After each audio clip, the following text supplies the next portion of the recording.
Malapit na palang eleksyon sa barangay.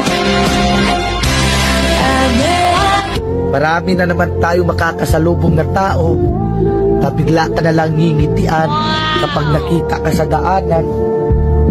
Yung suplado at hindi mo malapitan yung may problema ka.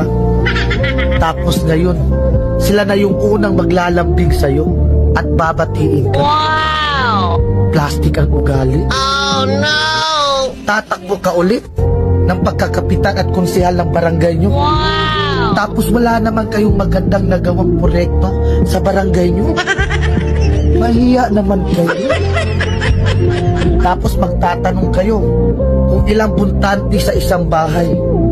Pero nung panahon ng pandemic at ayuda, isang ayuda lang sa isang bahay. Tapos kung mamalasi ka pa, wala ka pang makukuha na ayuda kapag kalaban mo pa ang tagalista. Kaya vote wisely para hindi sayang ang boto natin. Tandaan nyo, sa ating boto, nakasalalay ang panalo ng isang kandidato. Wow! Kung may magtatangka sa'yo magbigay ng pera, sabihin mo, minimum 1,000. Aba, sa mahal na bilihin ngayon at bigas, hindi kasya yung 300.